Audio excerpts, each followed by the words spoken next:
I'm marrying a new woman. Haha. Huh? What are you talking about? Since you're broke, there's no point in continuing this relationship. We're done. He who had used my savings without permission to buy a house is dreaming of a new life with his affair partner. You idiot, go to hell. My name is Tracy, a 34-year-old programmer who works from home. I met my husband David at a mixer party organized by friends. We hit it off talking about asset management, and when I mentioned my savings of hundreds of thousands, he became eager. Although he didn't have much going for him as a man, the conversation was interesting, so we got married. It's been a year since we registered our marriage, and we still don't have any children. Not to brag, but I receive a pretty good salary as a programmer. The assets I've been steadily building since my single days are about to reach the $500,000 mark. If I continue working for this company until retirement, I wonder if I can live without working. Until my assets run out, I can use my time freely. That's the kind of dream life I was imagining just before I got married. My parents died in an accident when I was 12, and I was raised by my maternal grandparents. My grandfather, who was a businessman, always said, No matter how much money you have, it's never enough. He would always whisper in my ear, Money is meant to be spent. Having a lot of money attracts people.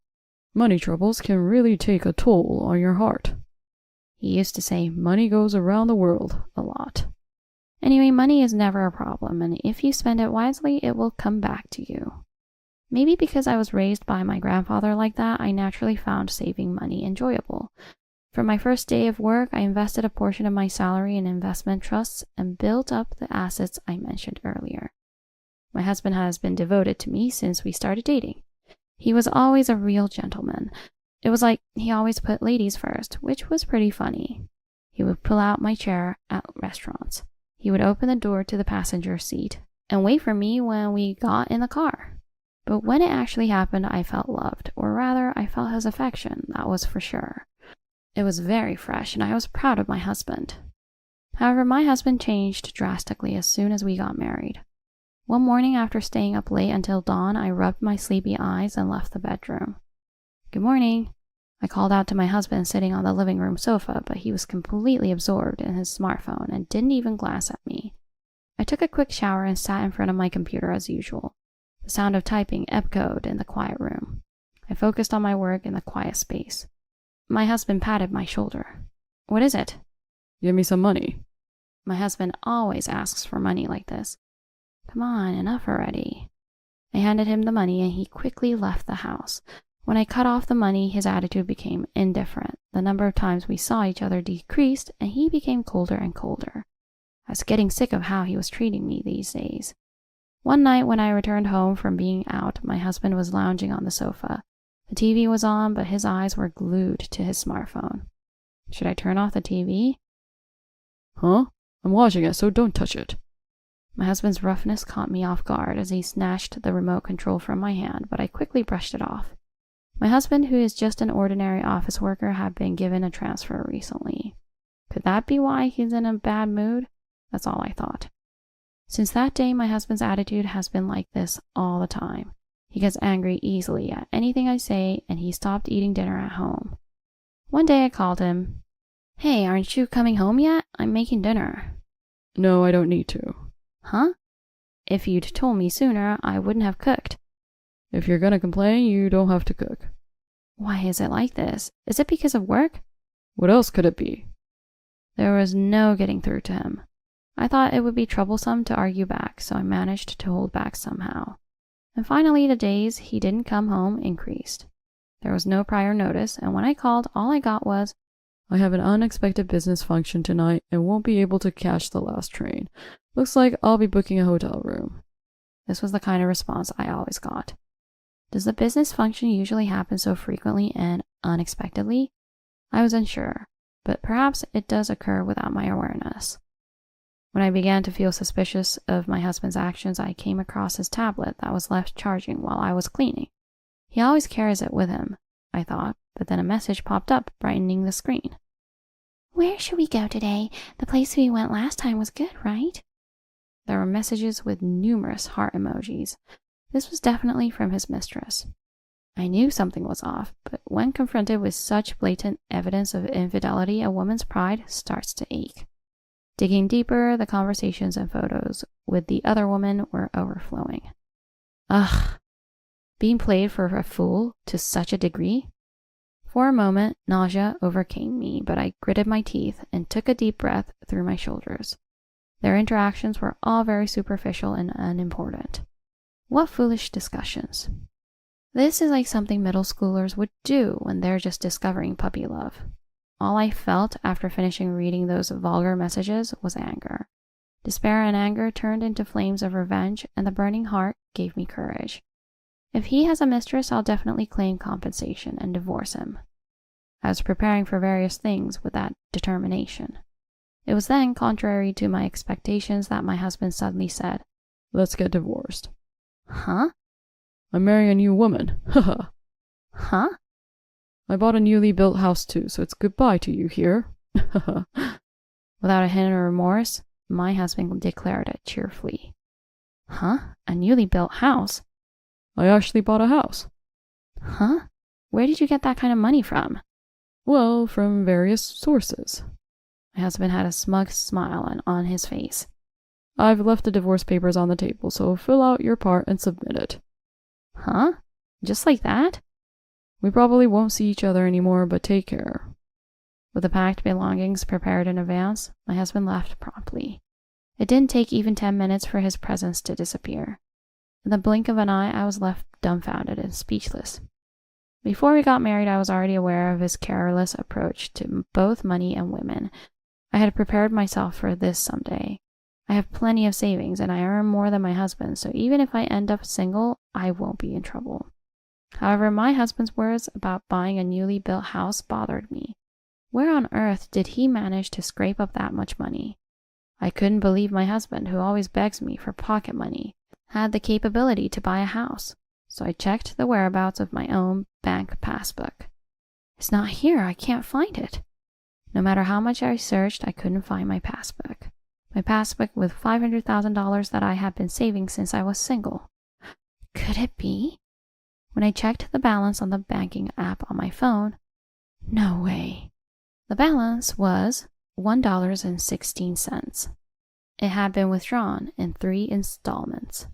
Tremors of anger coursed through my body as I dropped to the floor, my phone clenched tightly in response to my husband's criminal behavior. I couldn't believe he would go this far. It was truly unimaginable. This was the first and only time I had ever felt so much anger towards someone. I won't forgive him. I'll definitely get it back, and I'll make him pay back double. I visited a law firm on the same day. The lawyer first suggested that I didn't know my husband's whereabouts or how he spent the embezzled money. I should consult the police and file a report. The police can search for my husband and investigate how the money was spent. If my husband is found, I can request the return of the embezzled money through civil procedures, such as sending a registered letter demanding repayment or filing for mediation in court. And if the marital relationship has broken down, divorce is an option, requiring discussions about property division and compensation. I had already decided on divorce, but I put off reporting it to the authorities and consulted the police for now.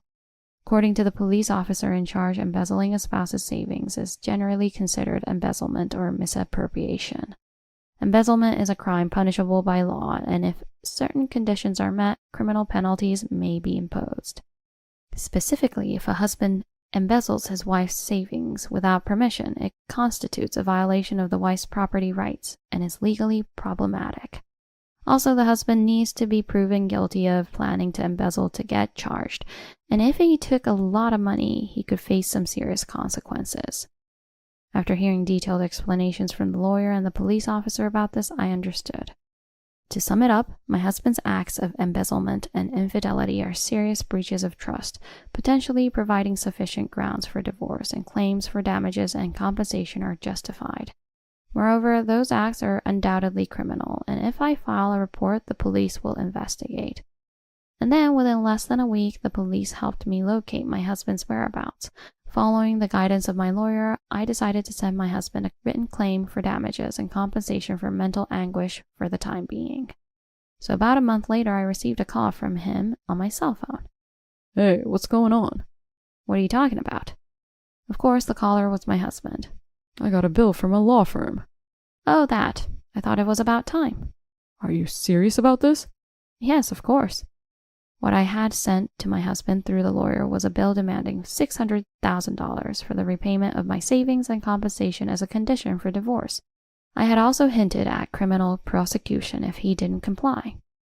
We're married, you know. Your savings should be shared by the married couple, right? My husband was completely ignorant of the law. Just so you know, whatever money I saved up before tying the knot is still mine, not ours as a couple. So if you took any without asking, I can legally make you hand it back to me. Impossible. $600,000? Then I'll sue you in civil court and seize all your assets. I'll even consider pressing criminal charges, so brace yourself. Damn it. After muttering something, my husband's attitude suddenly changed. Fine, I'll pay, all right? Oh, what's gotten into you all of a sudden? If I pay off the $600,000, you won't press criminal charges and agree to divorce, right? Exactly. You catch on fast, don't you? From the laughter on the phone, I could vaguely guess where the money came from. You plan to use your mistress to pay, don't you? So what? Money is money. He's still being deceived. He's still seeing that woman without even knowing her background. I had already gathered all the information about her from a private investigator. As a parting gift, let me enlighten you. Do you think of that woman as the daughter of a wealthy family or a CEO's daughter? I don't need to answer you. Oh, well, listen carefully. That woman is a professional con artist. She approaches wealthy-looking men claiming to be an heiress or a CEO's daughter, takes their money, and then disappears. Several men have filed police reports against her. No way you're lying. She's the CEO's daughter. I've met her father, and he promised to make me the CEO in the future. Oh my, you're as stupid as ever. By the way, did you buy the new house in her name? How foolish of you. It can't be true, right? We were engaged. I even bought her a ring. Oh, that's quite something. By the way, is she still at the house? She seemed to be considering something after seeing the documents from the law firm. She said, I'll go back to my parents' house for a while, and left last night. Oh dear, did she run away? That's impossible. Well, we should confirm whose name the new house is under. Well then, let's end it here for today. I said that and hung up the phone. And then, a week later, my husband returned home with a pale face. That woman sold the house and disappeared. Just as I thought. You reap what you sow. By the way, you'll pay back my savings and the divorce settlement, won't you? There's no way I have that kind of money. Please, don't divorce me. He cheated on me, got dumped by that girl, and even swindled me out of the house.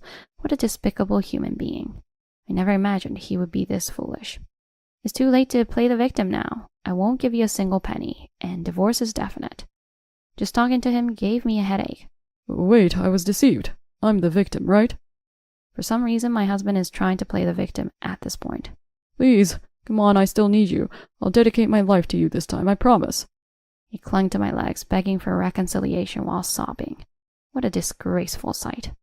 It's too late to play the victim now. Everything from taking my money to being deceived by that woman is all your own doing. Be prepared.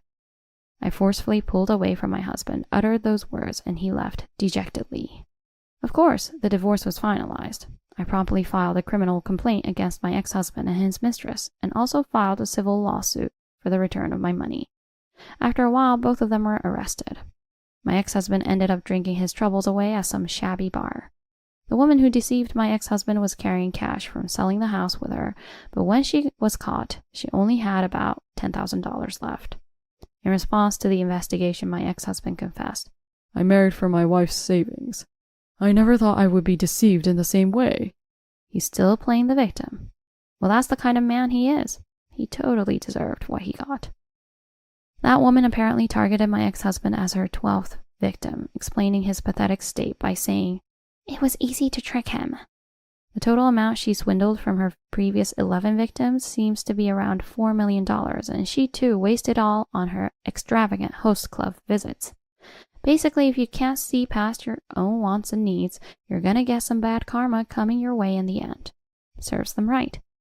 Although I was quite dismayed by my own lack of judgment in choosing a partner, thanks to the efforts of my lawyer, the newly built property was successfully transferred into my name without any issues.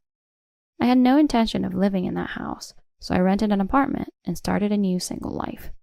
My job as a programmer was going well, and my salary was gradually increasing. I was thinking of starting to save money again, but I heard that there was a buyer for that house. It seems that it's located in an area involved in nearby redevelopment projects and was valued at $1 million. There's no choice but to sell it off. Maybe I'll go on a nice overseas trip. Perhaps a trip around the world someday. I've experienced divorce and even got involved in a crime, but my assets doubled in just a short period. Surely this journey is filled with hope for further asset growth. Watch over me, Grandpa.